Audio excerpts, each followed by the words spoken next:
New Orleans signed C.J. Spiller for something other than sitting on the fucking bench. 31 other passes that should have been intercepted with you. So that's why I have David Johnson on my board higher.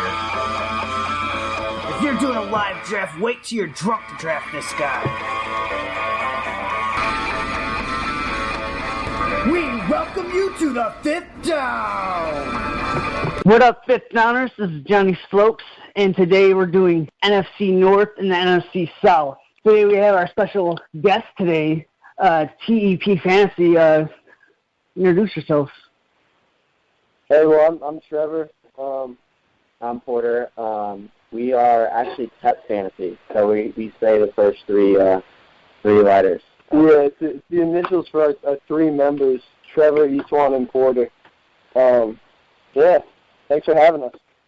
Yeah, I know it's kind of late over there. You guys are on the East Coast, so we'll try to keep this nice and brief, keep it like about an hour. We're going to start off with the NFC North. Who do you like in this division? I think in terms of the real NFL, it's clearly the Packers and Vikings. I think those teams probably have the majority of the fans. Yeah, I think Minnesota's defense will be pretty good. Oh, for sure, no question. They have a lot of good rising young guys. Yeah, you look at the Packers secondary with Taha Clinton Dix, and then just young guys on the secondary with the veteran linebackers like Clay Matthews leading the way. It's going to be very tough to beat that team, especially at home. Yeah, I mean, I think that I see Aaron Rodgers as, like, the MVP this year, actually. Last year, it was the only year where he was playing all 16 games and did not finish either one or two. Yeah, last year it seemed like it was probably an anomaly. Both Porter and I, we were talking about this before we went on air. We both have Aaron Rodgers as our overall QB1 this year. We think he's going to have to agree. Yeah. Especially behind his offensive line. He was ranked 7th overall and 5th in the pass last year. And the addition of Jordy Nelson, like everyone's been saying, is going to be great for him and Randall Cobb.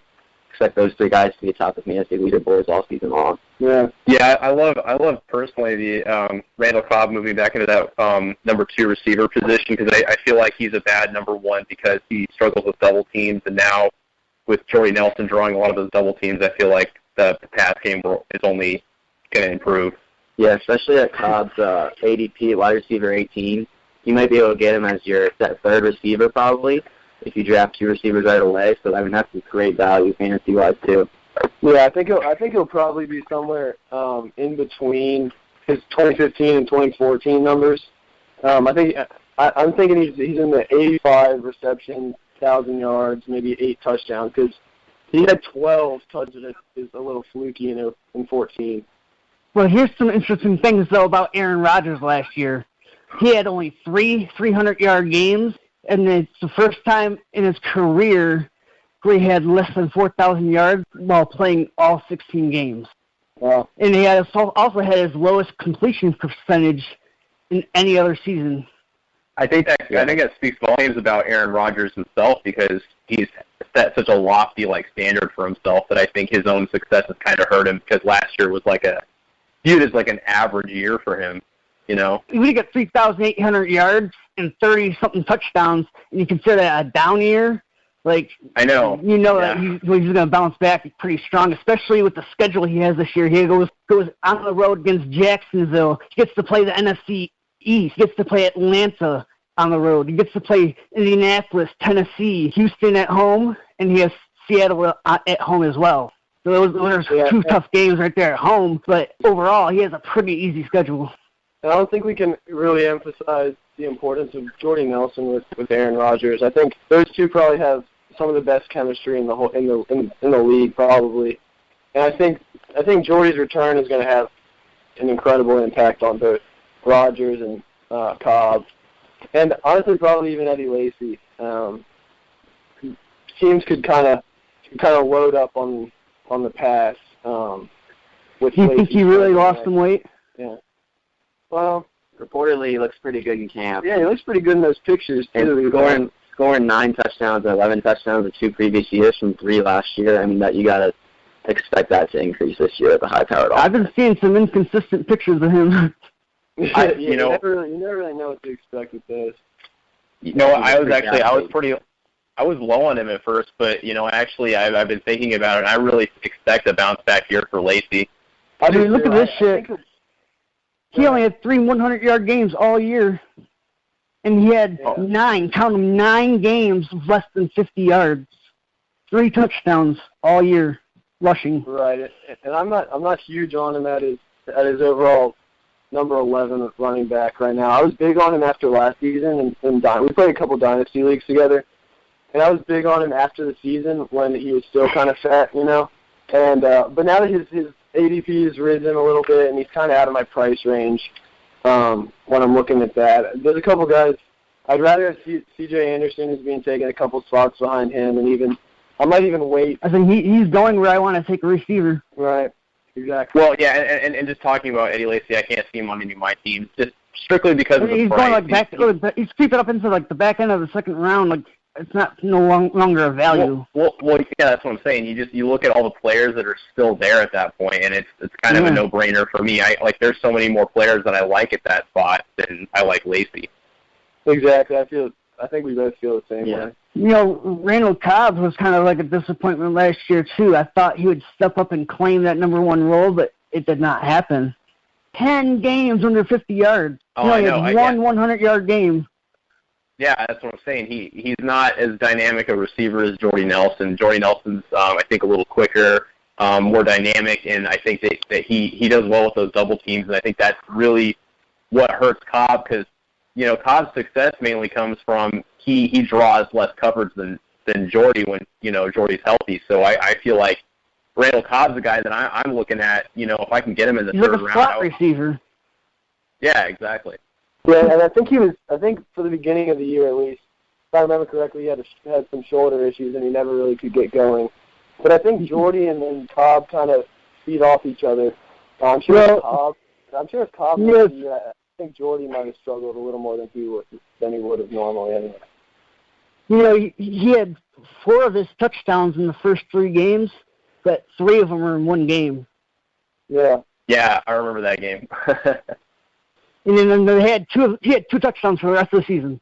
Yeah, that's great. He's very 6 games under 5 catches. I mean, at the same time, he's a slot receiver. He's not really expected to score a lot of touchdowns. 6 touchdowns, that's low, a little low for a guy of his caliber, but at the same time, the slot receiver isn't supposed to be in the double digits of touchdowns. Mm-hmm. So I think you might see a little bit of increase this year in touchdowns, maybe 7 or 8, but expect just more receptions and more yards. Yeah, I think his value will probably come in the receptions. He had, I think, 92 maybe in 2014, which I think I could see it getting close to there. So I think it'll definitely be a value where he's being taken right now. What about Jordy Nelson? Do you like where his ADP is at right now? Personally, I don't. I like him as more of a high-end wide receiver 2 this year, instead of kind of where he's being taken at, I think maybe the 9th receiver off the board. So I think if you're picking at that tail end, it could make an interesting match. There's some other receivers I like a little bit more, but yeah, I think I'm okay with where he's going. I think where he's going, I think I might consider it. I'd have to agree with you, Johnny. I think that I do like where he's going too. I think that he's the number 1 receiver in an Aaron Rodgers offense. I think that there's guys that I'd rather take than him at that area, but I think that his ADP is right on par where I think it's fair. Yeah, Aaron Rodgers threw the ball 572 times last year, so there's a lot of opportunity in that offense. Oh, yeah, also, definitely. Jordy Nelson just practiced for the first time on Monday, so I personally think he might be able to rest the first couple weeks. This game will practice this week. So expect a good year from him, but I'm a little lower on him than you guys are. I would take him maybe a round later than he's being taken right now. So that is a good point. At the same time, I think he has top 5 potential. He's one of those guys that I'm not. He's a guy this guy could easily finish in the top 5. Oh, no question. Yeah, I'm not personally comfortable with him as my number 1 receiver, just because I think there's risk involved. But he does have incredible up. And if he returned to form, he could turn out to be an incredible value. Kind of like a lot of these NFC receivers because they get to play against pretty good schedules. I think the whole division gets to play against the NFC East, So that's going to be kind of interesting. Yeah, for sure. The East is going to be kind of a cakewalk for offenses, I feel like, this year. That's why I think that Green Bay will be able to put some pretty good passing numbers. Agreed. All right, is there anyone else worth mentioning on this offense? Not really for me. I don't think. I mean, they got Adams. They got Richard Rodgers, but they also got Jared Cook. Who do you like more? I'm between the two. I'm Rodgers. I wouldn't draft either of them. I don't pay attention to either of them. I think they're fantasy irrelevant, at least in my book. Yeah, I mean, I'm not touching them, but if I have to choose, I'd probably go Rodgers. He's being taken pretty much 10 tight ends after Cook right now. Yeah, I'm staying away from both. I don't really typically carry 2 tight ends anyways, and I don't want him as my number 1. So that'll do it for the Packers. Why don't we go on to the Detroit Lions? This is my hometown, but I have no affiliation with them. Love to hate them. Who are some interesting names we can go off on the Lions here? We got Matthew Stafford. We got a couple of receivers. Who do you want to go with first?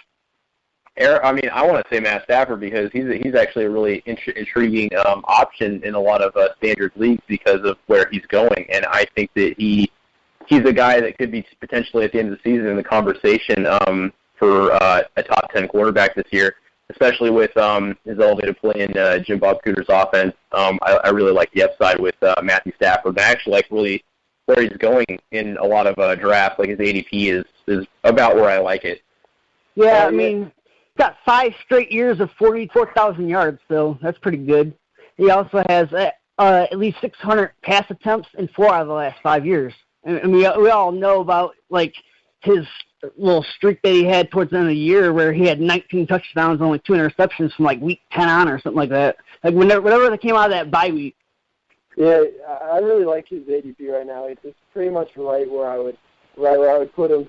But for me, I tend to avoid these mid to late round quarterbacks.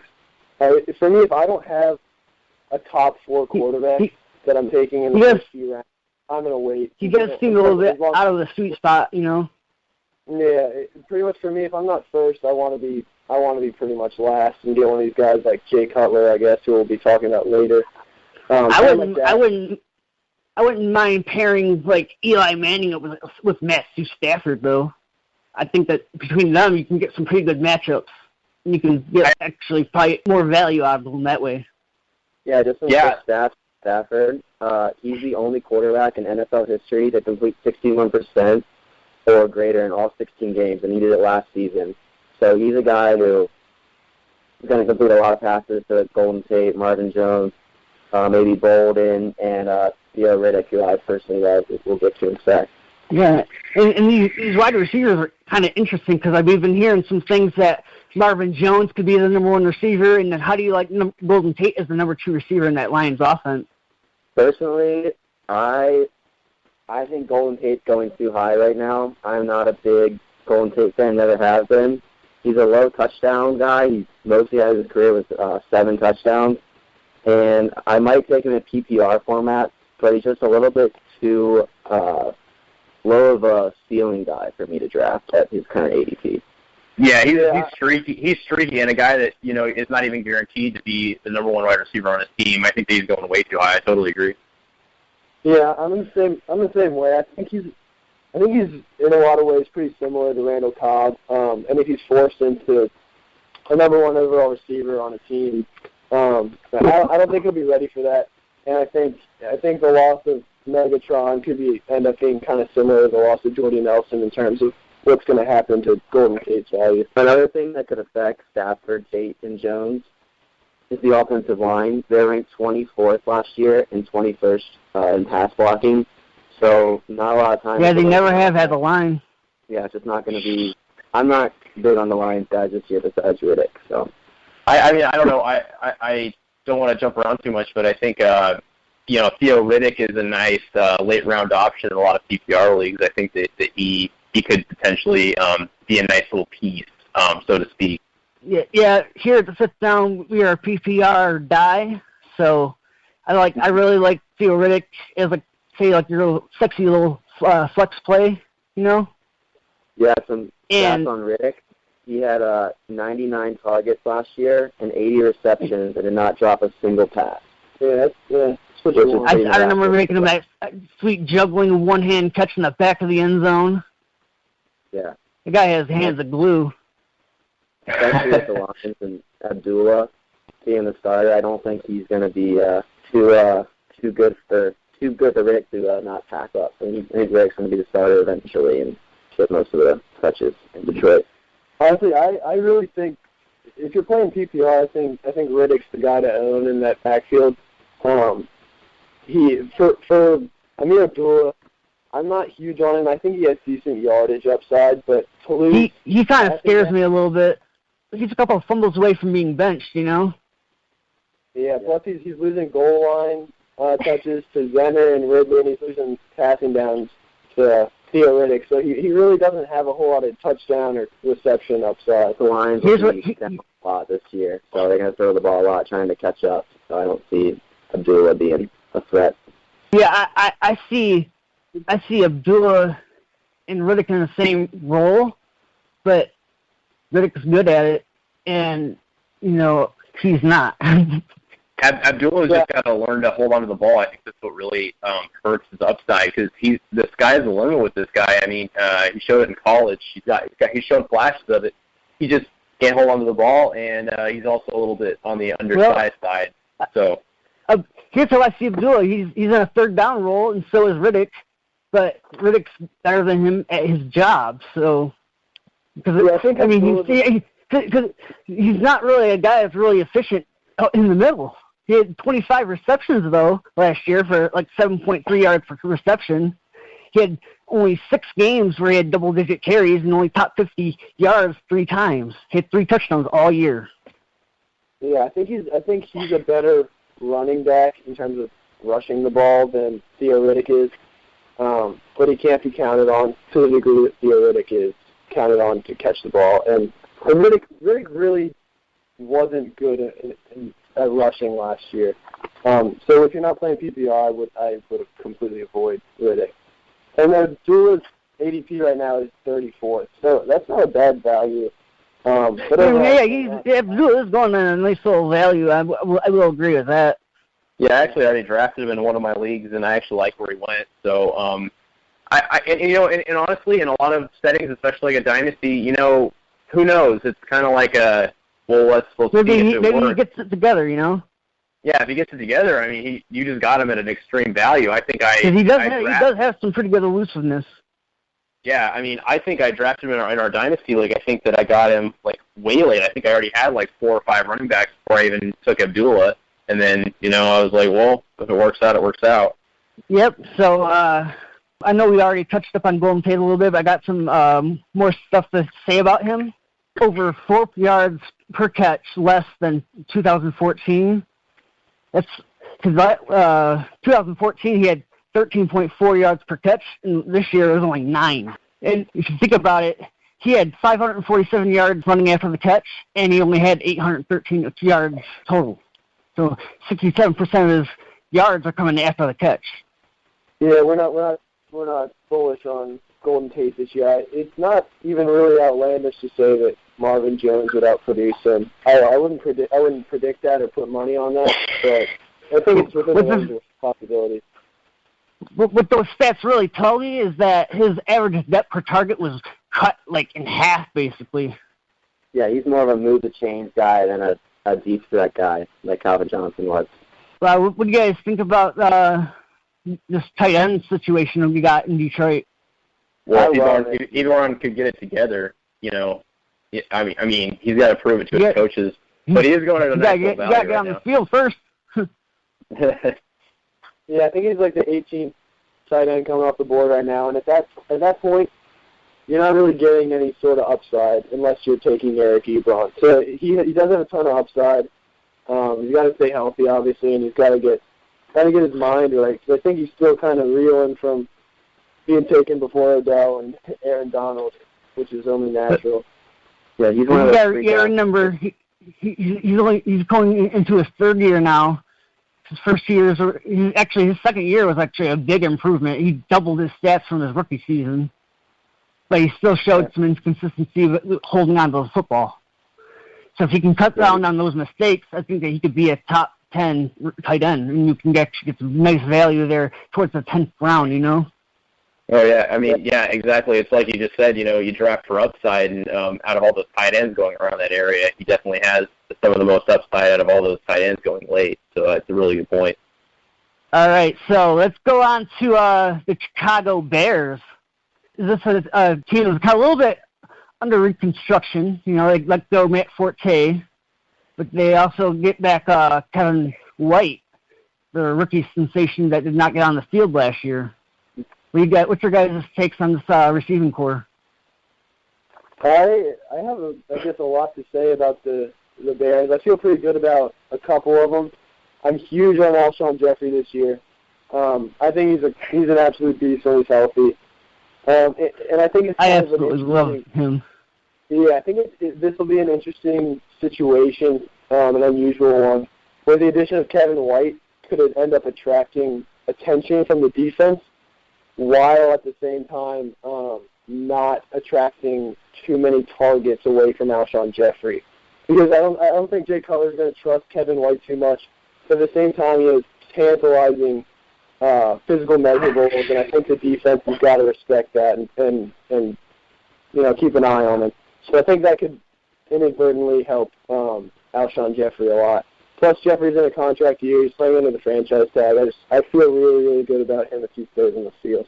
I agree with both of you guys.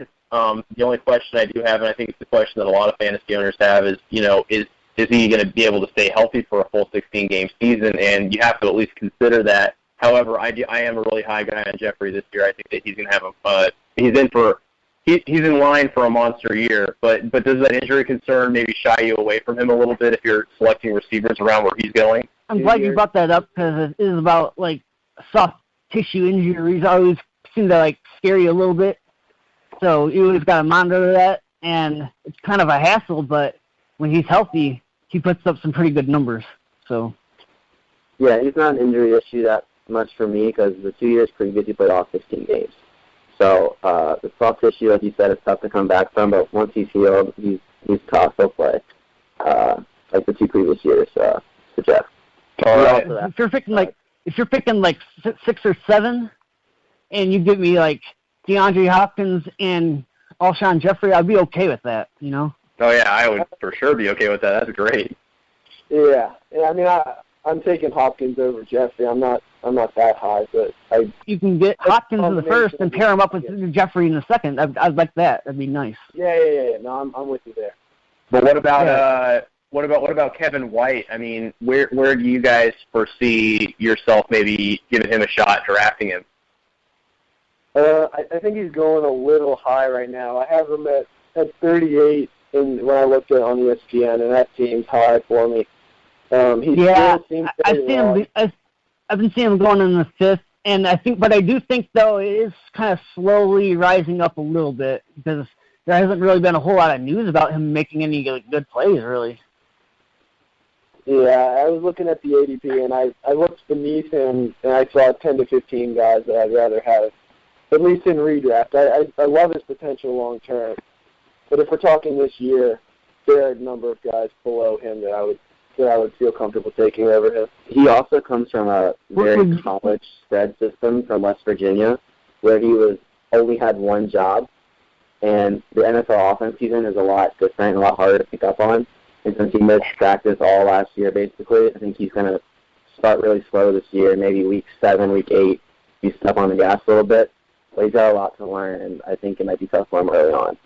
Yeah, I think you bring up a great point with real quick. Just let me finish, Johnny. I think you bring up a good point with the learning curve with the NFL, because a lot of people don't take that into account. They just read what the coaches are saying about a certain player, and this and that, and they get all high on him all of a sudden. But yeah, I do agree with you. I think he's going a little too high for a redraft league, definitely.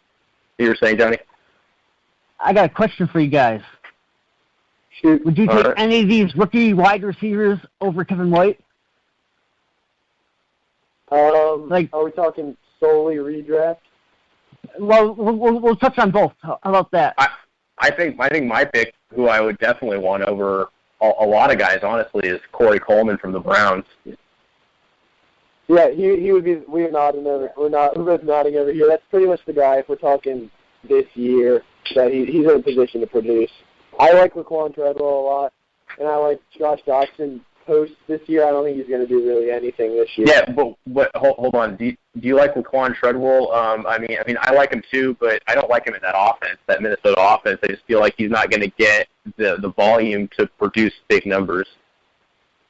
I guess I say if you draft like real aggressively and draft like 4 receivers in a row, and you can wait till a later round and you can still get Laquan Treadwell, and that's a pretty good wide receiver 5 for me. I'm fine with that. Yeah, I really don't like any of these guys besides Coleman this year. For Treadwell, though, in particular, I guess it's a low-volume offense. But I think he really fits well with Teddy Bridgewater. Teddy's not really – he doesn't have a great super accurate arm. He doesn't have a strong arm. So I think he'll be relying – he's kind of looking for a security blanket around the first down mark. And I think he could use a big possession, a physical possession receiver that can go up, kind of box out the guy, and go up and get it. And that's what they were missing last year, and I think they could really use that. And I think he kind of fits that mold. Yeah. It'll be interesting to see how he can develop, especially with Teddy Bridgewater. He's still trying to develop as a quarterback as well, so maybe they can try to develop together, and as a whole, they can bring that offense up a little bit, you know? No question. Yeah, we've been talking about Treadwell for 2 years now at Ole Miss, and we loved him from the moment we saw him. And we were both pretty upset with where he landed with the Vikings. We thought he'd be a stud right away with any team that had a decent quarterback, and not a run-first attack. But you think once Adrian Peterson retires, this guy's going to be a stud. But you have to also consider, too, that's a pretty unimpressive group of receivers Minnesota has, so I don't really think it would be, really hard for him to break in there, because you're looking at guys like Charles Johnson, who's been a complete disappointment. You're looking at Stephon Diggs, who has, really he's raw, but he's got great route running. He's probably the only one I see on that Minnesota team as far as receivers go with potential. And then you got Cordell Patterson, who's just, I don't know, I can't make heads or tails of him.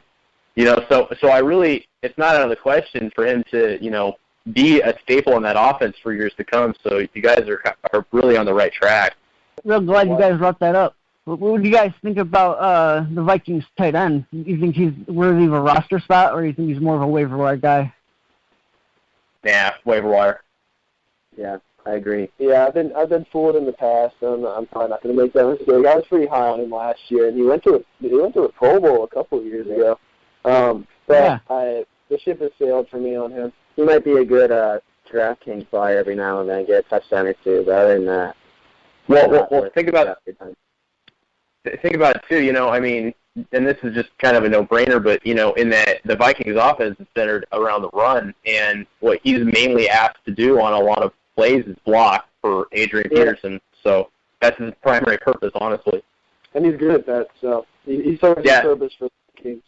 I know we've been jumping around a lot, but we missed Jeremy Langford. Do you guys want to talk about him a little bit? And don't forget my boy Eddie Royal either. Chicago backfield's pretty interesting to me, actually. Yeah, it's a complete committee. But the funny thing is that John Fox is non-committal on everybody, and a lot of people are like, well, who's the handcuff? And personally, I've said it since, I think a month ago, I think that Kadeem Carey is that true guy to have in that backfield, because I think that Langford's going to get that first crack at it.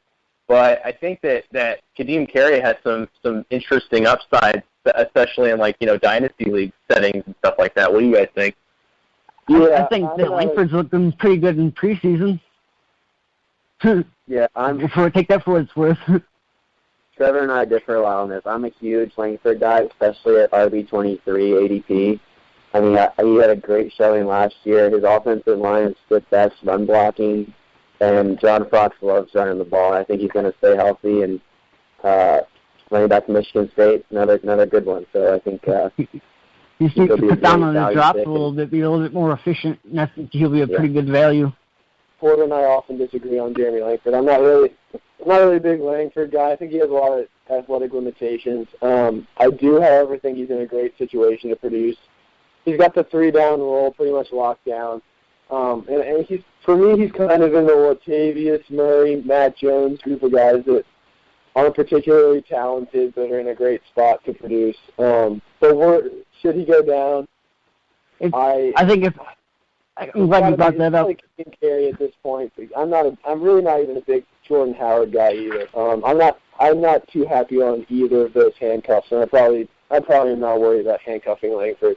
I'm glad you brought that up though, because Langford and Jones are all in that same area, but like talent-wise. But Langford's going a lot later, and you can just take him. He's going like 8th round. Oh yeah, and you know, honestly, like I just want to bring up a point here too. In a lot of redraft leagues, it's like just gets rid of your risk, you know. Oh yeah, well, that's what I'm saying. You're drafting with a risk, but it's those type of risky picks that can make or break your season because you get a guy for like a late round value, kind of like last year with Deion Lewis was picked up off of the waiver wire, and he was on a tear for a minute. Those kind of guys that you just take a flyer on, maybe it pans out. He was on a tear until he had a tear. Yeah, exactly. Well, and you get those guys just like Langford this year. He's going to value because people are like, kind of worried about, is he the starter or not? But yeah, you draft with some risk, but the upside is huge with this guy. I mean, we saw what he could do in a limited setting last year, so I'm kind of excited for him. I'm kind of shied away, but honestly, if you can get him at a value, I think that it's great. Comment on What's that? He's the starter. He is the only running back who's worked with a first-team offense in both preseason games. So no other running back has been in a single down in the first 2 preseason games with the first-team offense. So that's a point in his favor. That's a good point. I could easily see if he struggled for a couple weeks. I could see the Bears going with a hot hand approach. They haven't invested a whole lot in Jeremy Langford. So I can see them turning the page quickly. But you guys made good points on Langford. Yeah, personally, I'm not as high on Langford. But the thing is, I think that they're going to go more towards the hot hand approach. But I think if Jeremy Langford could take a flyer on him, and he could be the hot hand all season. You know what I'm saying? So that could potentially be the situation. Yeah, Caleb, do you remember watching that Monday night game when Matt Forte was already announced out, and I had Langford, and I was like, I started him.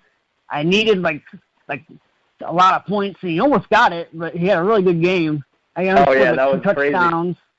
Yeah, I think he had a 35-point game in that league.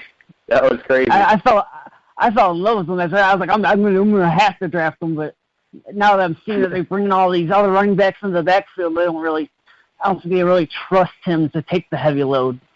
Yeah, he had a game against the Rams last year. He had 73 yards rushing and a rushing touchdown, along with 7 receptions, 109 yards receiving, and a receiving touchdown.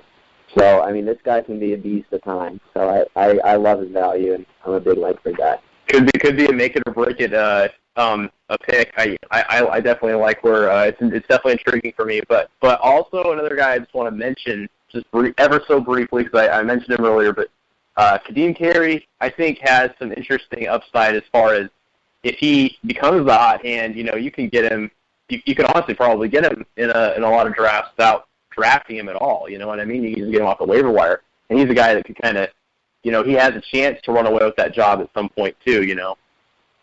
I completely agree. That's kind of exactly what I'm thinking. If John Fox decides to go a different route, it could be Carey, and I don't think Jordan Howard is going to pose a huge threat this year. So yeah, and also I think kind of avoiding it. Another thing I just want to mention too Jordan is Howard Kadeem can Carey. get at least a sneaky play to get 200 carries though. Yeah, well, and the thing is, though, is Carey, to me, I think could even, he was stealing some red zone work at the end of the year last year from Langford, so, maybe that role increases or, whatever. I just wanted it, my 2 cents. But as far as Howard goes, I'm not a big Howard guy, at least not for this season. I think long term, I think that he could be a definite guy, but, it's like right now, not really. I think outside of Langford, Jordan Howard is the back to have. I like Langford a lot more than I like Jordan Howard. But I think Jordan Howard is that guy to get, say, if you have same running back, True. I think we can all agree on that. All right. What about Zach Miller, though? We haven't talked about the that's just about to bring him up. Yeah. I actually like Zach Miller. I think he's on that cusp. He's like the last tight end you can get that can get into the top 12. Yeah, he's a guy I kind of like over guys like Ertz. I think that he has way more upside than Ertz does, because Ertz, I've had him on my fantasy season before, and he ends up always being a disappointment to me. So I'm just using him as an example. Yeah, And personally, I like Ertz more than Zach Miller. I think if Ertz gets in the end zone a couple times, he could end up being pretty good value, especially because who else besides Jordan Matthews are going to throw to in Philadelphia? But we're talking about Zach Miller here, and I think he's a high-end tight end too. He's in a great opportunity. He's got a great situation. He's not as talented as Martellus Bennett, but we saw the targets that Martellus got in Chicago, and I think they're going to throw to him. And I don't think he has a great upside, but I think he'll have a decent floor. he was like a failed project by the Jaguars, and then he got disappeared for like 6 seasons, reemerged on the Bears, and then now he's like a guy you can get towards the end of the draft that could get into the top 12, I think, because the Bears actually had 101 receptions between both their tight ends, between Bennett and Miller, so there's a lot of volume they're missing now that Bennett's gone. Very good point. Yeah, great point. Personally, I like Miller is going to ADP 18 right now is what I have, and Jason Witten's going at 15. So I think if I'm looking for that backup tight end, I think I'm going Jason Witten over him. You could look at that would be a pretty good pairing, actually, yeah. But now, the thing I want to bring up about Witten, I don't want to get too off track here, but the thing is, I like last year, I drafted him on my team, and, you're thinking you get Witten, you're getting like a top 10 tight end option, but then Romo goes down, and then it hurts everybody's value. So I think that a lot of, for a guy like Witten, with, shying me away from a guy like him per se, and more towards a guy like Miller, is the fact that Cowboys offense, I think that kind of hinges on Romo's health.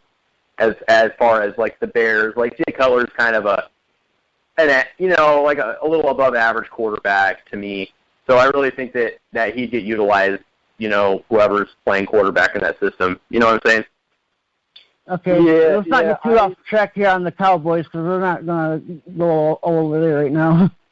Mm-hmm. Yeah. Good point. Yeah, I'll leave it there then. I like Witten more though. Had to get that in. I'm a Redskins fan, so that's I'm not. All right, we can move. That's just sacrilegious. Yeah, I know. I'm being honest though. Yeah, that's true. That's true. All right, so we also have another division we can talk about here, is the NFC South. You got who do you guys got winning this division? Probably Carolina, right? Yeah, last year I picked the Falcons, and I looked really good for the first 6 weeks, and I looked really bad the rest of the season. So I'll go with the Panthers, a hot pick this year. Yeah, that division was an anomaly last year. I think it's the Panthers, because the Saints are just kind of a one-sided team right now. They're all offense. I think that it's the Panthers' division to lose. I like probably the Bucs long term though. 5 years. Oh yeah. I love that upside of that Buccaneers offense. Heading in the right direction. They're all young and they can all just develop together. Yeah, both sides of the ball, they got a lot of young talent. They're kind of like the Jags of the NFC. Yeah, definitely. Yeah. I love that team.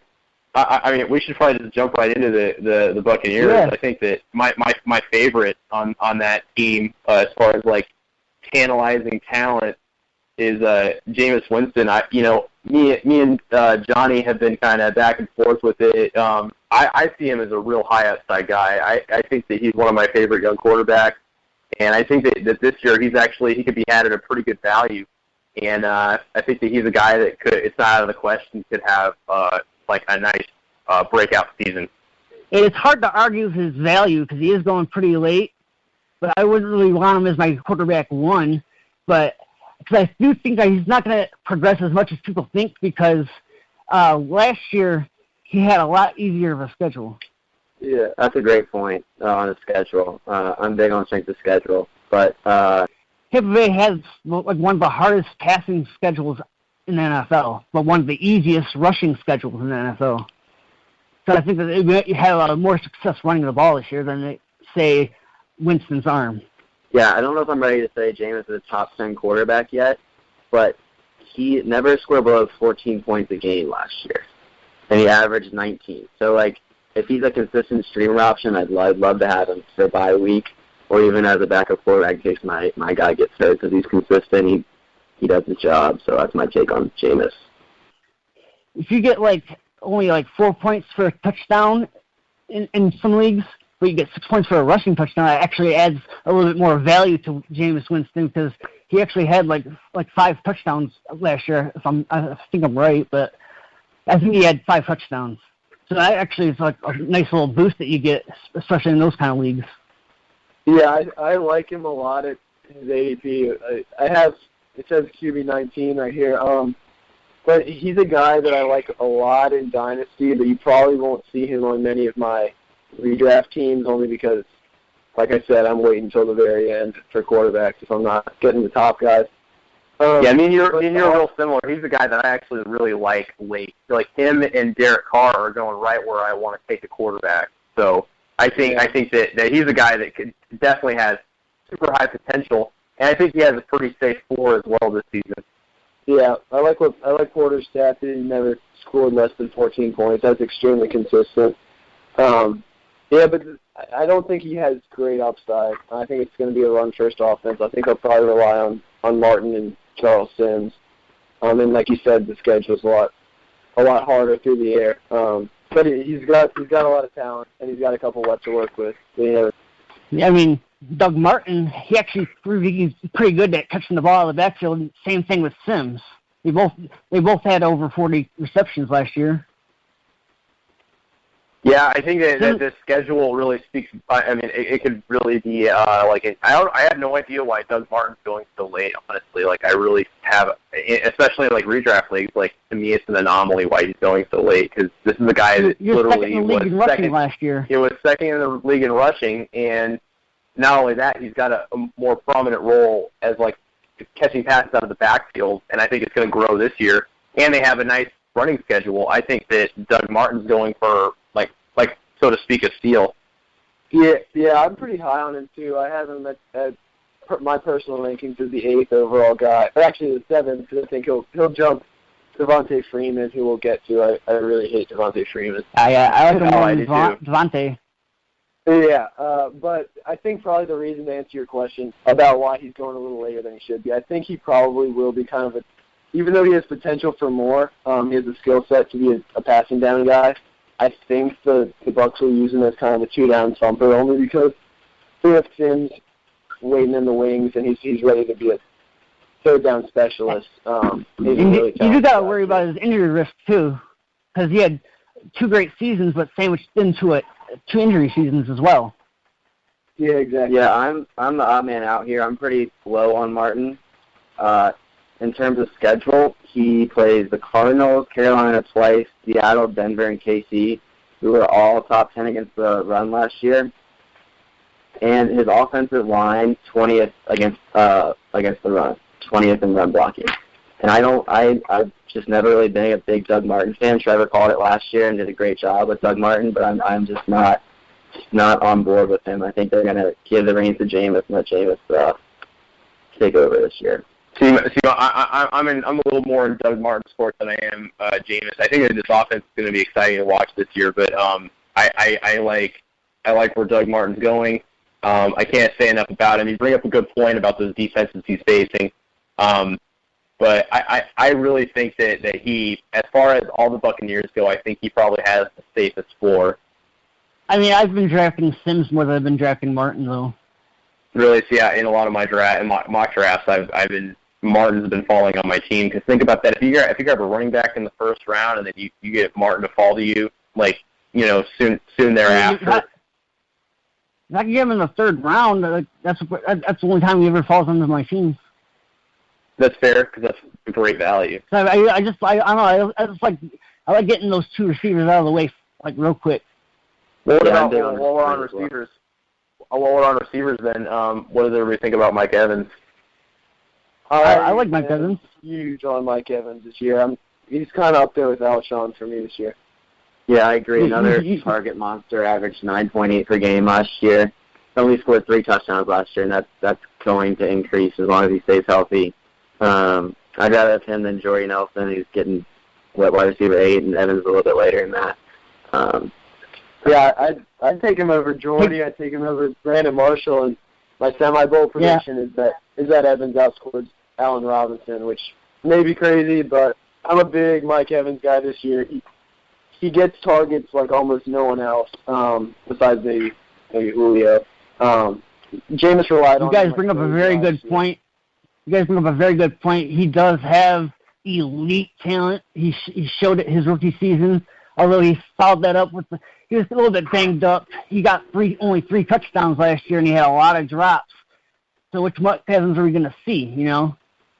But I am actually starting to come around on Mike Evans. I like him as definitely like a guy you could pair up with any one of the top receivers, and you got a nice little combo. I think where he's going, there's only 2 receivers around that time frame that I like more than him, and I'm a huge Mike Evans guy too, and I think that the only 2 guys I would take above him where he's going is Allen Robinson and Keenan Allen. I think the reason why I love Mike Evans so much is because that I can get him as my second receiver, and he could put up wide receiver 1 numbers. Another point on Mike Evans is he missed almost all the preseason last year with a hamstring injury and missed the first game. And it was Jameis's rookie season, so just kind of learning on the fly with Jameis is really hard with a rookie quarterback.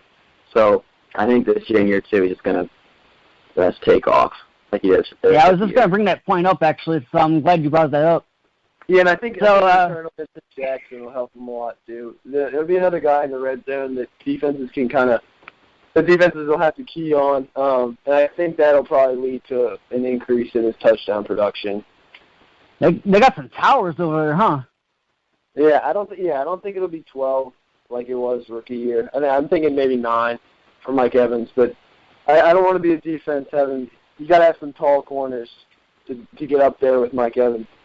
Yeah, agreed. You guys bring up some great points as far as Mike Evans go. I think that he's definitely one of my favorite receivers this year, and I think that he's coming back fully healthy finally, and with an improved Jameis, and also I think that he's going to be even more improved now that Jameis has a better grasp on the playbook. I think that you guys are spot on that. All right, so let's just move right along to the tight end situation. It looks like it's a big confusion battle here. You got Cameron Brate looking like he's going to be the starter now. Yeah, this is another, for me at least, just irrelevant. There's a lot of other tight end options I'd rather have. I think Austin Seferian-Jenkins is the most talented one of the group, but I think he's also the stupidest one of the group. He's a bonehead. So I think Brate's going to win it out, but I don't think he's going to be the local point of the offense. I see him as a guy. Yeah, I see him as a guy that's kind of like touchdown dependent, really. Yeah, I agree. He's not going to be a high volume tight end, in my opinion.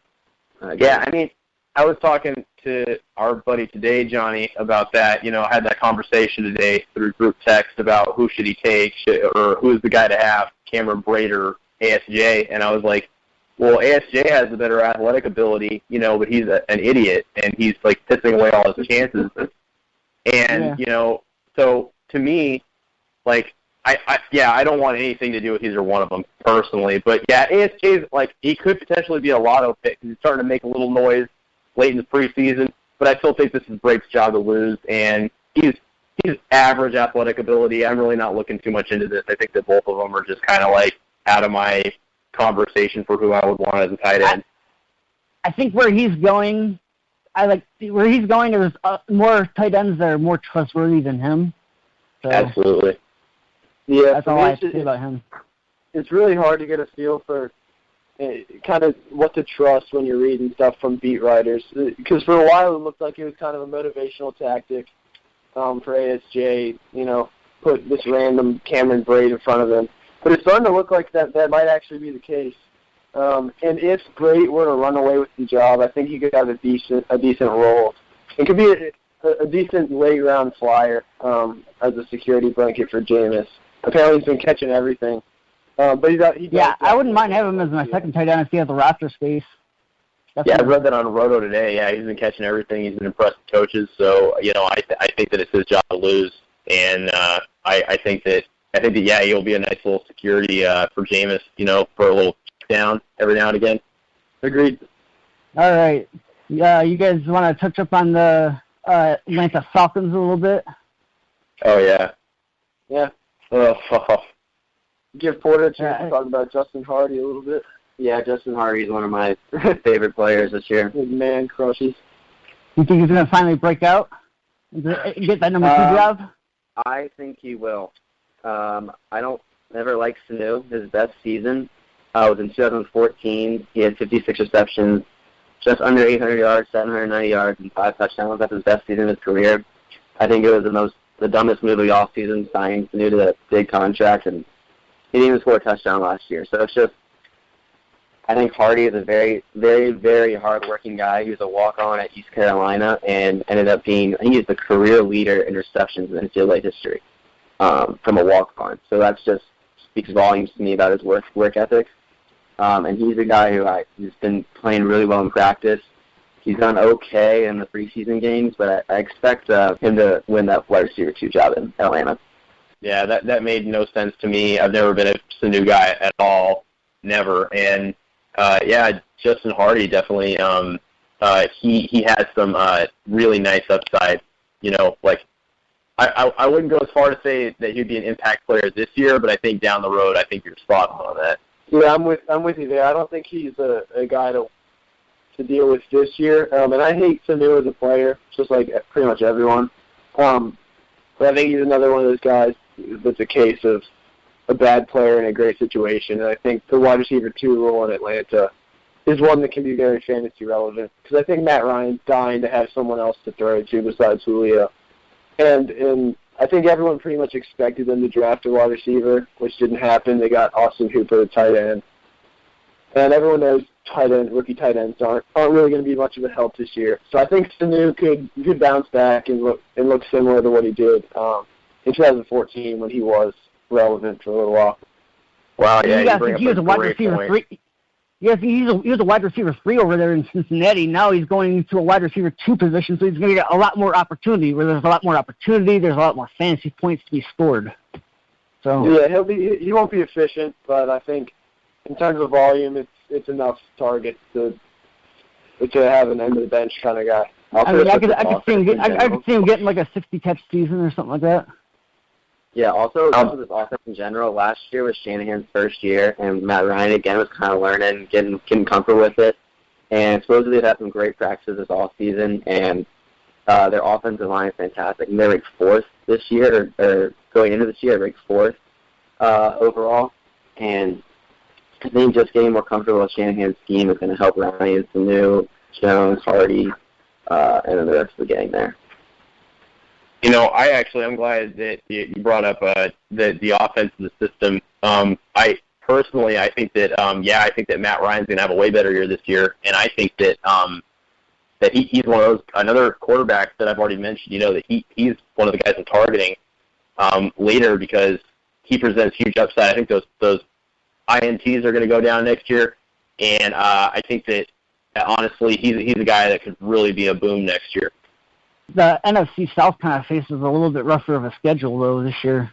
They play the NFC. They play the NFC West. Yeah, but that is true.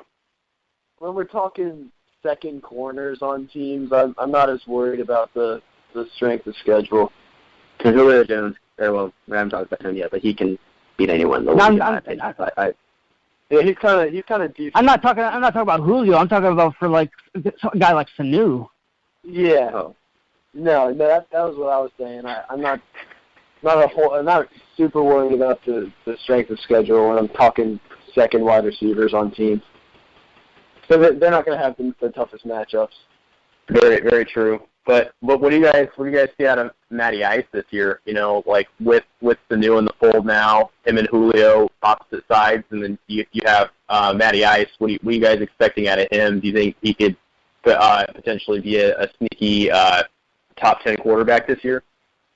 I think he will be number, I'm going to say 9 and overtake Phillip Rivers in San Diego. No way. I think he had 16 picks last year, and he fumbled the ball 12 times.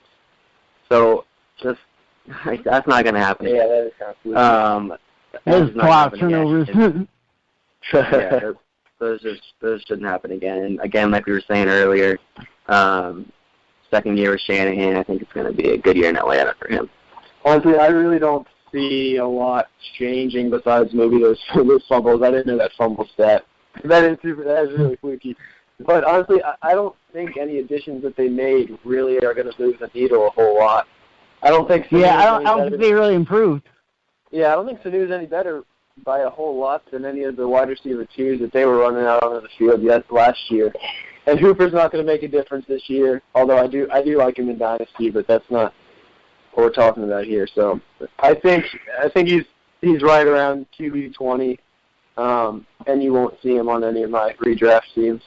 So see, I feel a little bit opposite as far as redraft goes, just because I think that you brought up like another firmer grasp on the offense. I think that's my main reason for citing Matt Ryan for a quarterback I'm targeting in redrafts, because I think that he could definitely be a sneaky guy with a good floor this year for a lot of fantasy teams who want to draft that nice value early and stack their receivers and running backs, and then spend a late rounder on a quarterback. I think that he has a pretty safe floor. I'm not mad if he's my second quarterback at all. No, me neither. That's just how I see him at this point. Very true. Very true. Like he could very well emerge as a QB1, but maybe it's not this year. Maybe it's when they get maybe next year and they get another receiver. Yeah, I know. I don't think there's any doubt they're going to draft a receiver next year. Or what if they trade Josh Gordon? No, I'm just kidding. That actually would be a game. Yeah, his name is shopping around, dude. I would love that in Atlanta. I would love that. Julio and Gordon. I know I'm getting off topic, but man. That'd be good for Gordon, too. Yeah. What about Devonta Freeman? Because I know that me and Johnny aren't extremely high on Devonta Freeman, but I'm not high at all. Yeah, I'm extremely low on him. I never even really liked him. To be honest, before last season, I preferred Coleman, and I think Coleman was about to be the starter before he got injured, and Freeman kind of ran away with it. But I think Coleman may even have more talent, and Freeman is going to be an RB, like a low RB1 for me. And I think it looks like they may reduce his workload a little bit and mix in Coleman to keep him fresh. I completely agree with all you guys. Don't you think that Coleman needs to work on catching the ball out of the backfield a little bit too, though? Yeah, I do. I think they do kind of have redundant skill sets. I think they're actually pretty similar. But I think Freeman has better hands. It might be a little more elusive, but I'm with you guys, and I don't like Freeman either. Week 8 on, he did not have a single rushing game over 90 yards. So he's not. Yeah, I know. You're not going to be. He only had like 2 or 3 touchdowns too. Yeah, all those things that you just brought up about him, we cite those all the time, and we are extremely low on him at the fifth down. And I think that the biggest reason is he's got a couple things working against him. He's undersized. The head coach has gone as far as to say he wants the two backs competing, and originally he was supposed to be Tevin Coleman's handcuff. So I think that eventually Tevin Coleman will have an opportunity to get that job back. And another thing is too, like you said, finally teams were starting to figure this offense out, and that Matt Ryan was just starting to check down to Devonta Freeman, and they were starting to figure it out. So week 8 on, he was quiet as hell. So it didn't seem like he was really efficient with the ball when he was catching it. Yeah, and I think Tevin Coleman is potentially maybe the best handcuff in the league. Because if Freeman were to go down, he's already got the 3-down skill set, and I think he would have. If Freeman goes down, Coleman gets RB2 value. Oh, immediately. Instantly. Yeah. High RB2. Yeah. Yep, I agree with that. Yeah, I think that he's the best handcuff in the league to have. And even not even as a handcuff, I say if you can snag him and you got your wide receiver and your running back situation figured out, and you just want a nice little bench stash, I think he's awesome to have. Yeah, I think he may have occasional standalone value during the season. I think he'll probably get 7 to 8 carries a game and a couple catches. So you could plug him in as a flex every once in a while. Watch him. He'll start at least 3 or 4 of these games.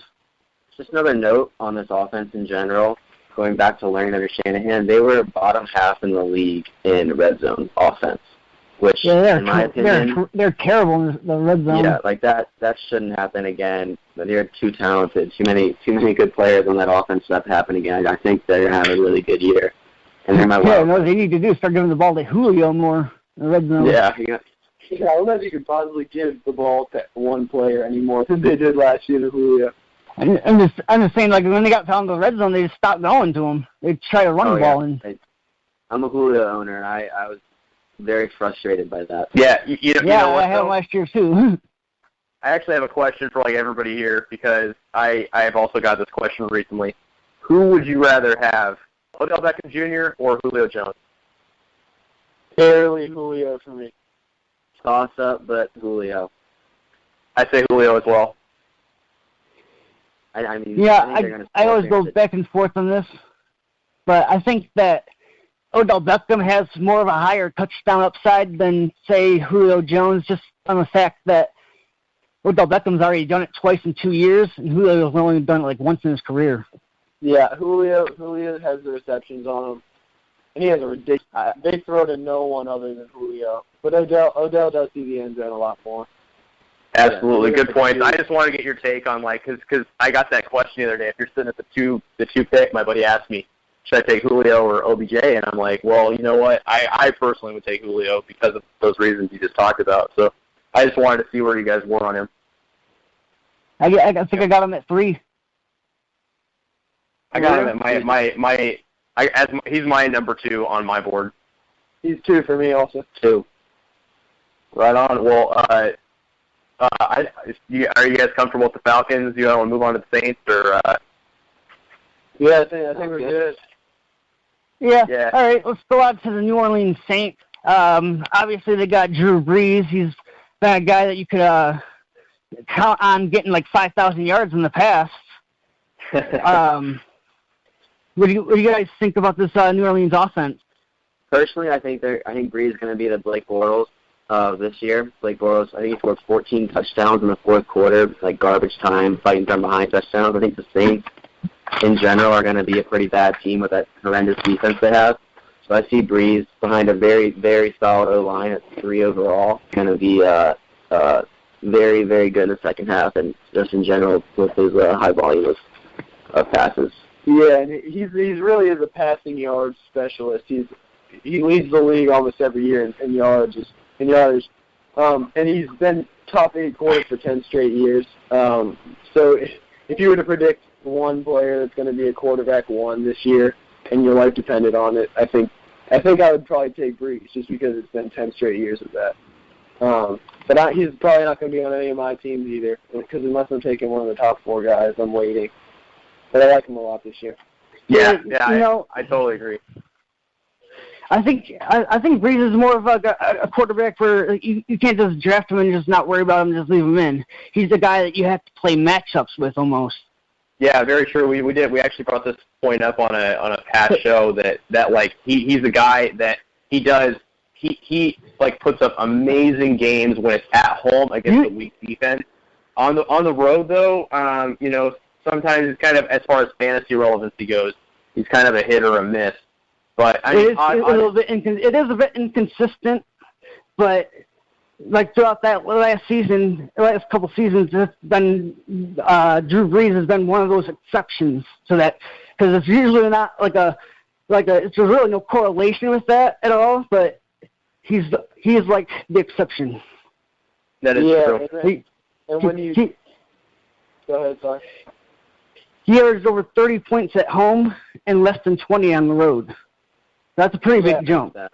Yeah, I think a lot of that is probably due. Well, not a lot of it, but I think the fact that they play 8 games in the Superdome, plus they play 2 more against the Falcons in a dome. So he's in a dome 10 out of 16 games. And I don't have their schedule memorized, but.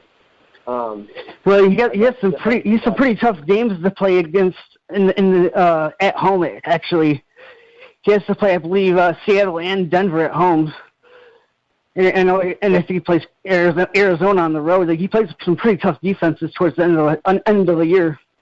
I think maybe it's a guy that you can ride on for your season to help you win your games, and then you can try to trade him towards the playoff season when you need it most. Yeah, that's a great point. I like the strength of schedules you brought up. That's a very good point. All right, so we'll go on to the running backs. I got Mark Ingram. How do you guys feel about Mark Ingram? Are you a little bit worried about his injury past, or do you think he's going to be just fine this year? I think you always have to worry about it, but on the same token, I mean, he caught 50 balls last season. So I think that the volume is so there. He's one of the running backs I'm most high on this year. I think that I predict that he does stay healthy for a full 16 games this year, and I think that he goes on an absolute tear this year. Yeah, I'm really, really high on him too. I can't really predict anything when it comes to health, but if he were to stay on the field, he's in my mind the most consistent fantasy running back. He scored less than 9 points only once in the 13 games that he played. So if he's kind of the Eric Decker for me in terms of running backs. Like if my life, I'm making a lot of these life-threatening hypotheticals here. But if my life depended on it and I had to choose a running back to get me 10 points next week, I think I'd probably pick Mark Ingram.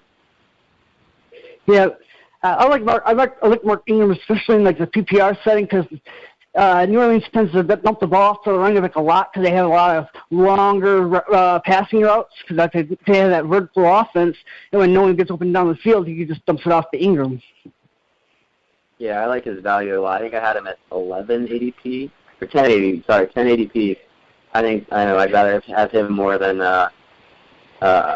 Freeman and guys like that. But speaking to his injury history, he hasn't played all 16 games of 2012. So, yeah, he's another guy who's probably going to get hurt, but I agree with you guys in terms of his production when he's healthy. It's fantastic. Yeah, and I do also love one advantage he has over Doug Martin is that he plays all 3 downs, and he's very talented out of the backfield. You mentioned he caught over 50 balls, so that's just an added bonus for me. I actually have an interesting statistic about Mark Ingram. Now the key word here is started, but he has never started more than 10 games in a single season due to injuries. That is a little bit concerning, but, because you think about the years that they had that Reggie Bush, Mark Ingram, those don't count, but I'm talking from seasons that he's been the guy, he's never started more than 10 games in a single season. Yeah, another thing, that's pretty crazy. That's definitely worrisome. But he's only 26, and he seems like he's 30 by now. I don't know how he's still 26. He's been around I feel the same way about him. Like, I feel like he's a lot older than what he really is. Yeah, but you know what? Like, last year was a rejuvenating season for him. I think that, I don't think the health concerns are so much scaring him. I think that I'm not worried about it at all either. I mean, he doesn't really have a true hand. I know they have Hightower, and he was getting it done last year. Is he going to do it again this year? I'm not worried about either of those guys unless Ingram were to go down. I think Ingram's pretty much the clear back while he's healthy. Hightower could have. He proved he could have value last year. I personally love Tim Hightower. He went to the University of Richmond, 2 minutes down the street from me, and he's a great college running back. I drafted by the Cardinals and out of the league for 4 years. So he's a great story coming back and having a really productive end of the year last year. I personally, out of my I like for him, I think I'm gonna draft him if I have Ingram as a handcuff. But that's my take on it. Yeah, I don't think he has any standalone value while Ingram's healthy. Yeah, absolutely not. But yeah, definitely if you're an Ingram owner, I think that just because of that injury history, I think that you almost have to have Hightower, or I would just definitely suggest having Hightower because of that. Yeah, that's why I kind of asked, because I was kind of trying to ask is Ingram worth the handcuffs? I believe so. He's one of those guys that I may make an exception, because generally speaking, I don't like I don't usually use handcuffs unless I'm picking someone else's handcuffs on another team. Because I feel like you don't really get an advantage if you have a handcuff. You only get to use that guy pretty much if your other guy gets injured. Whereas if someone else in the league has Jamal Charles and I have Charkandrick West, and Charles goes down, not only does it hurt them, but I have an advantage. Plus, I still have my other guys that I've been relying on all year, so I just have more options. But that's generally my philosophy on handcuffs. I brought up that strategy earlier on some of our shows, like on draft strategy, and I totally agree. I think that's a really productive strategy, and it's worked out for me in the past. But I think that there are some exceptions to me, and I think a couple of them are, like guys like David Johnson, Todd Gurley, and Mark Ingram, and then maybe Zeke Elliott. Those are like guys that I'd make an exception for, or maybe like a Le'Veon Bell. But then anybody that you're taking a little later than that, who cares about a handcuff? No, I mean, the reason why I brought it up, though, is because his handcuff was actually pretty productive last year. That's one. Hightower led a lot of people to their championships last year. Yeah, no, and that's what I'm saying. The only time I would actually want a handcuff for my guy is if the handcuff was actually productive. If worst case scenario happens and my guy goes down, I do agree, though. He's not a handcuff that has standalone value. I typically don't like to draft those kind of guys. I like to draft handcuffs that could have potentially like a more of a role. You know what I mean? Yeah, that's I'd much rather have like say like Ivory and Yeldon over something like that situation they have over there. Another great one is D'Angelo Williams with Le'Veon Bell. Just like Le'Veon. Yeah, you're probably gonna get RB1 numbers there. Yeah, but so that's no brainer to me. Yeah. Yeah, I think a good example too is Chris Johnson shows he's not dead yet. So Chris Johnson, David Johnson. I mean, not getting too off topic here, but I think that's a good one too. I agree. It's just all pointing to the fact that sometimes it's not bad if they're in a good situation, but he's really not one of those kind of guys. You know what I mean? Yeah, definitely. I just don't know. The way I play fantasy, I would rather pretty much if you're not first, if you don't win your league, I think you pretty much lose. And so I'm trying to win, and I don't like an insurance policy, kind of like a security blanket. Yeah, I feel like it's kind of passive to have these guys just waiting on your bench, and they're only going to use if one of your other guys breaks his leg. Yeah, but like you guys were saying, there's obviously certain ones that are no-brainers. Agreed. Well, getting more back on topic though. I think we pretty much kind of beat the dead horse here on the running backs. What do you guys make of this receiver? Wide receiving core, yeah. Yeah, I mean, obviously we know Brandon Cooks is the number one here, but who do you think is going to break out that number two role? I think my money's on Coleman. What do you guys think? I don't think it's going to be Coleman at all. Honestly, I think it's going to be Mike Thomas. Yeah, I'm a lot higher on Michael Thomas than I am Willie Snead or Coleman. I'd have to absolutely agree with that. So I've just been seeing him make consistent play after play after play. He's going to be a beast in this NFL for years to come, especially in that offense. What they need to do is they need to get a good quarterback behind Drew Brees, though. If we're looking long term, they need to get a quarterback that can get this guy the ball. Even beyond how well he's been playing in the preseason, I'm just kind of a big believer on draft capital, and I think the Saints realize that they've invested a lot more in Michael Thomas than Willie Snead, so I think he'll be given a considerably longer leash than Willie Snead. And I think Snead was in a lot of ways a product of a great opportunity. The Saints only brought in more mouths to feed. I heard that Brandon Coleman was getting cut. He could possibly get cut. Oh wow, yeah. Oh yeah, I did not hear that, but I think that Michael Thomas, he has some intriguing upside. I don't know if he'll be. He's a big body, man. He is a big body. I don't know if he'll make an immediate impact this season. I mean, you guys do bring up a lot of good points, but I think that I actually didn't know about that news about Coleman, but Willie Snead, I think also. I think has a little bit of standalone value too. I think that he made the best of a good situation last year. I think he's going to do that again this year. I don't think he's incredibly athletic or anything like that. I think he was given the keys. So that's my take. Yeah, Willie Snead was also a rookie last year. People don't realize that, so he could also take a bigger step with Breeze this year. I think Thomas is really, really good, and Sean Payton had his yearly fantasy football comment saying that he'd definitely draft Michael Thomas, but I think I'm going to lean Snead a little bit more, although I love Thomas long term. Absolutely. I think he's a great pickup in Dynasty. Yeah, agreed. Yeah, really, really crisp route runner. Yeah, I think in Dynasty he's an excellent stash. There's potential to start, too.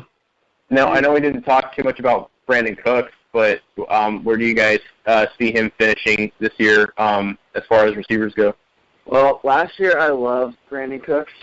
I had him, I think, on every single one of my teams. This year, he's a slow start, huh? Yeah, this year he's a little bit too high for me. Last year I was a little bit frustrated with him as an owner. He had 6 weeks under 50 yards. So he was a little inconsistent with boom bust. Really slow start for him, yeah. Are you happy with him as your wide receiver, too? Yes, I would be. Yeah, me too. That's where I have him. Yeah, I like him. This year I like him better than even guys like Sammy Watkins and Amari Cooper. But for long term, honestly, I think Michael Thomas is more of a prototypical number one in an offense. And Brandon Cooks is more of a stretch the defense type of guy. He's obviously incredibly talented. And I think he could even – I think he might post low-end wide receiver one numbers. But I'd bet more on the high-end wide receiver two. Yeah, sure. I think I have him as a high-end wide receiver two. Yeah, I think that we're all agreed on that. I think that his floor is pretty safe at that wide receiver two area, high upside. And plus it doesn't hurt that you have Drew Brees as your quarterback. But yeah, that's really all I got to say on Brandon Cooks. All right. They got a tight end, Kobe Fleener, they signed this offseason. How do you see him fitting into New Orleans offense? I think he has a little bit of red zone potential, but personally there are a number of other tight ends I would rather have. I am not a Kobe Fleener fan at all. I'd rather have Eifert down there, Ertz, Gates. Fleener for me, but I'm looking at it, has been taken ADP 7.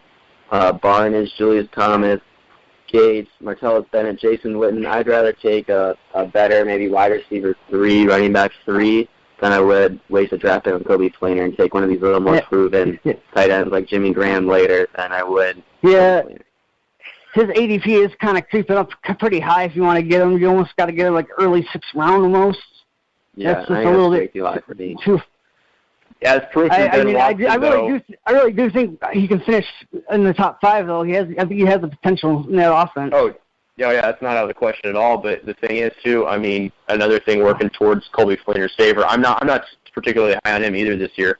But a thing that I do need to bring up though is Drew Brees loves his tight ends, as referenced to Old Man Watson last year having a productive season. You know, you just never. I don't think you ever count on a tight end in Drew Brees' system. But yeah, I think that ADP is a little too high for me. I really don't see him on a whole lot of my teams. Yeah, he's one of those guys that I hate to admit it because I think he's bad at football, but he is in a great position, and we've seen what Drew Brees. I mean, he beat me to the Ben Watson point. He loves his tight ends, and he's in a great position. But I'm with Porter. I'm drafting him after Ertz, Delaney Walker. I do like Kelsey and Delaney Walker. Probably right ahead of Zach Ertz is where I have him. Yeah, I'm not high on Fleener at all. Absolutely not. I think I got him right around like the 8. Yeah, I love you bringing that up. He's just bad at football because I get the same vibe from him. He's just not as good. Yeah, that one highlight when he's literally by himself and there's no one within 30 yards of him, and he just drops it. Oh yeah, that's the most popular meme. Yeah, that was actually, it was funny. I was watching, my buddy tagged me in a video, and it was the greatest NFL catch ever, and it was him dropping that pass, and I was like, oh my god. It's pretty, yeah, it's one of the worst I think I've ever seen. Oh man, yeah, I do get that vibe from him though.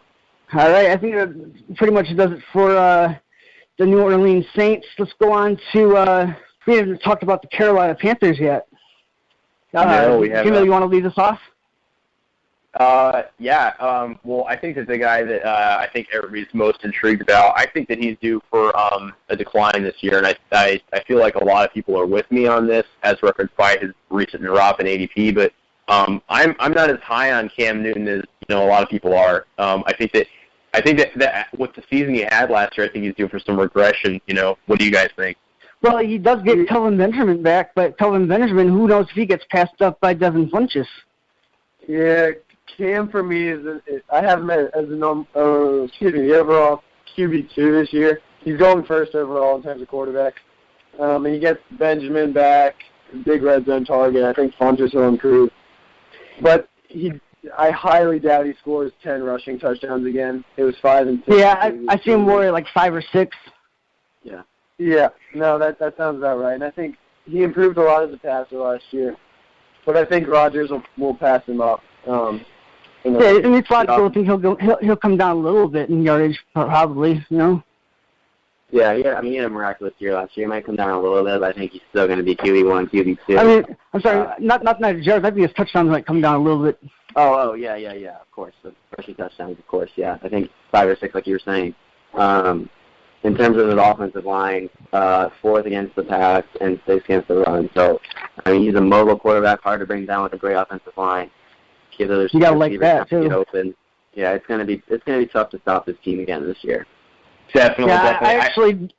I like the fact that he gets Kelvin Benjamin back because they had a great connection with his rookie year, and I think that he's just another big body. They got so many big bodies down there, and that's just one of his favorite ones when he was rookie. It's just I'm a little bit worried about like what kind of shape he's in. Because I've heard conflicting reports too. So I'm a little bit worried about Kelvin Benjamin a little bit. I don't have a whole lot of stock on him, but I do have him on some of my teams. So I'm a little bit worried about the fact that will he make it through a season? I'm not saying. Oh, go ahead. I'm sorry. Oh, okay, thank you. Personally, I think Kelvin Benjamin I'm very anti-Benjamin. He's my bust along with a couple other people's busts. He had 145 targets his rookie year. He caught 73 of those. So let's compare that to Jeremy Maclin in Philadelphia that year. He had 144 targets, 86 receptions, plus 300 more yards and another touchdown. And it's like you see, what was his 40 time? He ran a 4.6 40. He doesn't have the separation skills that other receivers have in the league, and even some tight ends. And he's more of just kind of a jump ball, go get it guy to me. And they didn't need him last year. I don't think they're going to need him a whole lot this year. I think they have a lot of mouths to feed, and I'm maybe wide receiver 3, but I'm not a I was just about to ask you that. I was just about to ask if you'd like him as your wide receiver 3. Man, you beat me to the punch on all those points because I was just going to say he's just a kind of a dump guy, chase it and go get it. He's not particularly fast. He's out of shape. There's just so many red flags for me for Benjamin that I'm kind of shying away on a lot of teams. If there's other receivers, I don't think I think where he's going, I think that there aren't a lot of receivers that I wouldn't take over him. You know what I mean? Yeah. I know Porter despises Kelvin Benjamin. I'm not nearly as low on him as a lot of people are. And the primary reason for that, and pretty much the only reason, is because of the red zone targets they'll get. I think they're going to still throw it to him in the end zone, and I think he'll have a decent touchdown number. But he is. I mean, that is his upside is 10 touchdowns, don't you think? Exactly, and there aren't that many players in the league that you can say. I mean, if Ted Ginn can do it, so can he. Yeah, no question about it. But I think his current price at the 22nd wide receiver off the board is a little high for me. I'd rather have guys like Maclin, like Porter mentioned, Eric Decker, Michael Floyd. Moncrief. I might even have Jordan Matthews over him. If you're definitely like 3 straight receivers in a row, that could be like one of your guys that you're going to have as your 3rd receiver, and I would be okay with that. Yeah, I think. At the same time, I'm not ready to pronounce Devin Funchess as the number 1 receiver in Carolina, though, like a lot of people are. There's a lot of hype surrounding him, but like last year, I know there was some hype surrounding him before the season started. Like, Devin Funchess, maybe he breaks in there, but I'm still thinking he's another year off. Definitely intriguing. Yeah, gotta remember he's transitioning from a tight end. I know he wasn't really much of a blocker, but he's transitioning from a tight end position. So he doesn't really have that top end speed, but he's a bigger guy. So he's essentially like a poor man's Kelvin Benjamin. Yeah, good point. 4.7 runner. So. Yeah, I think he's pretty much a slightly more athletic Kelvin Benjamin. If they're the two guys in two receiver sets, I feel like it's just two Kelvin Benjamins running around. And I don't think he might even pass Ted Ginn, only because Ginn offers that field stretching ability that neither of them offer. So I think in terms of real football, the NFL, which we don't care nearly as much about as fantasy, but I think the Panthers, I think Ginn might even be more important for the Panthers than Funchess is, and I think we can't forget about that. You know what? I love. Well, they do need that deep threat too. So he just looks like a really awkward individual when he's running down the field. Looks like he's gonna like trip over himself almost. Yeah, well, I love that you brought that up about Ginn though, because he's a guy that's been generating a lot of steam recently because. And I called that a while ago. A lot of people were ready to, he has butterfingers.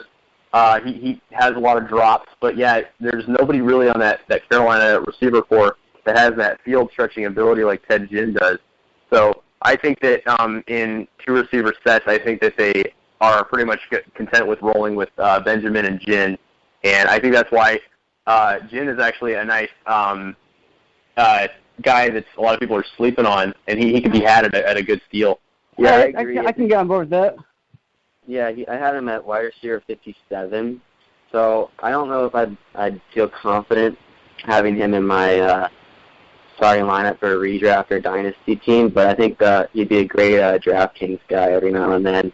Plug in and maybe get 2 long bombs in a game or something like that. Very true, very true. I was low on him earlier, but I think I've said I don't think that he'll have quite what he had last year as far as touchdowns. I think that the yards maybe just a little bit of regression, but at the same time I think that he could be had at a nice little steal. Obviously he's not going to be a top guy that I'm starting week to week, but I'm saying like maybe a guy to keep your eye on is like a little bench stash. Yeah, definitely good value with him. Hey, we got tight end over here that I don't think we mentioned too much is Greg Olsen. What is his chances of finishing as a tight end 1, say, because they got 2 guys in front of him that I think are a little bit more injury-prone than him? I think that it's not out of the question at all. I think that he definitely has the upside to do it. He's a little up there in age, but, the thing is, Jordan Reed and Gronkowski have proven in years past that they're injury-prone, so I'm not saying it's completely out of the question. Barring injury, I don't like his odds for that, but they do have substantially more injury risk than he does. He is, in my mind, the safest. He has the best floor, I think. But at the same time, he's pretty consistent. He could see a little touchdown regression, though, from 7 last year, which is a pretty good number, with Kelvin Benjamin back. But other than that, I feel pretty good. I could put him in that 7 to 8 range. Yeah, he's in I put him a little higher than that. He's in the tier with for touchdowns. For touchdowns, my bad. But he's in the tier with Delaney Walker and Travis Kelce for me. To speak to Olsen's toughness, he hasn't missed a game since 2008. So if you're looking for a little safer option at tight end besides Gronk and Jordan Reed, he's your guy that you guys were speaking to us earlier. Yeah, I love this guy. I traded Mike Evans for him last year, actually. So that's how much I like him. Wow. Well, yeah. I personally wouldn't have done that trade. But yeah, I do. I do definitely like Greg Olsen. Well, it ended up working out actually because Mike Evans had his touchdowns like diminished to like 3. Yeah, you are right. At the time I wouldn't have done the trade, but in retrospect, you made the right move.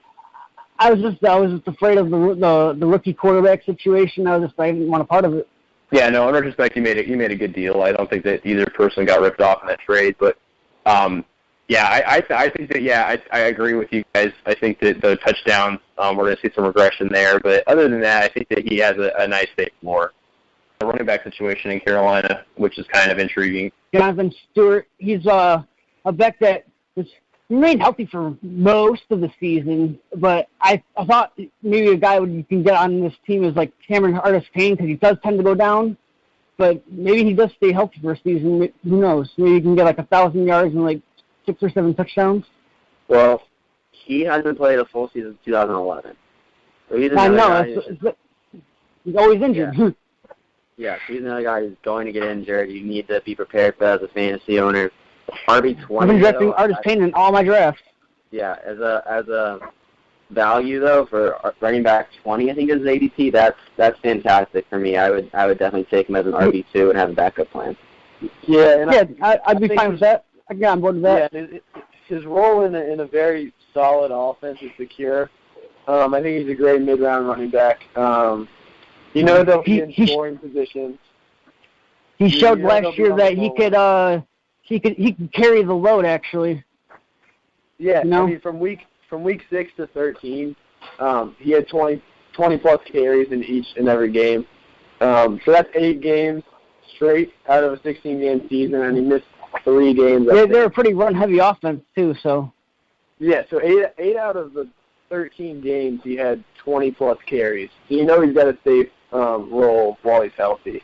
You're definitely getting the volume there. Yeah. Sure. Another guy you could draft as a backup plan would be Frank Gore at ADP 31. Just another backup plan for the good solid running back 3. You should have a lot of volume and a lot of potential this year as a bounce back candidate. Yeah, I think people were starting to overlook him a little bit because you can get him like the 9th, but now he's starting to slip into the 7th a little bit. I still like him there too as well. Yeah, agreed. I like that value too. He's a guy that is going right around where guys like Gio Bernard are going, and I personally like him more than I like Gio Bernard. Yeah, I agree. All right, so where do you guys have Jonathan Stewart's rushing yards at? I think he could crack 1,000. What was he, 900 something last year? What was it? Yeah, and he missed like 3 games. Yeah, man. So I feel pretty confident in him as my great offensive line. I think 1,000, maybe 1,100. Yeah, good offense too. Yeah. I think I got rated at 1,000 as well. I can see him getting like 1,000, like 7 or 8 touchdowns. So that's actually pretty good value if you think about it. No yeah, question. Definitely. No question. I mean, because what do RB1s typically score? He could probably be an RB1, possibly even. Oh yeah. I think it's not out of the question. I mean, 1,008 would put him right there in the mix. Yeah, and you're getting him at a steal at that value too. So I mean, yeah, he's a guy I'm definitely targeting on a draft board. He's right where I like to take that second running back. If you're gonna take him though, you got to handcuff him, I think. He's a guy or either handcuff him, or like you guys said earlier, have a backup plan. Yep. Gore, Riddick, guys like that we talked about earlier. Yeah, I don't really like either Artis-Payne or Whitaker. I think if Stewart were to go down, it would be a committee between those 2 guys, and I don't think either of them would really have value. I'd have to agree with that. I think it would be some kind of split. Yeah, I wouldn't bother handcuffing him if I drafted him. Yeah, I agree. All right, so now I think we covered everything. Yeah, I think we did. I think we definitely got a good chunk of this done. Yeah, thank you guys for coming on. Really appreciate it. Check them out.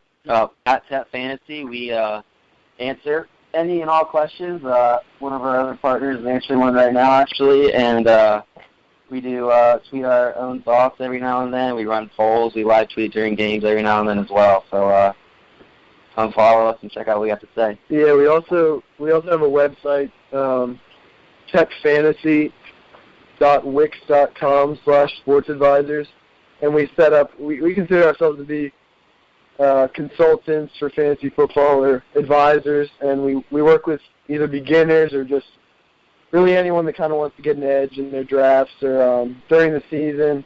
We have appointments you can set up on our website and all sorts of packages and specials. All right, guys. Thanks for coming on. You guys have been great. Yeah, thank you. We appreciate it. Yeah, thanks for having us. We had a lot of fun. Thanks. Yes, if you guys ever want to come back, you're always welcome back.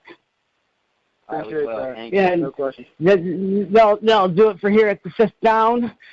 Follow us on Twitter if you haven't already at Fifth Down FS. And also rate and review us on iTunes. And that'd be really appreciated. Thank you. Peace out, Fifth Thank Downers. you.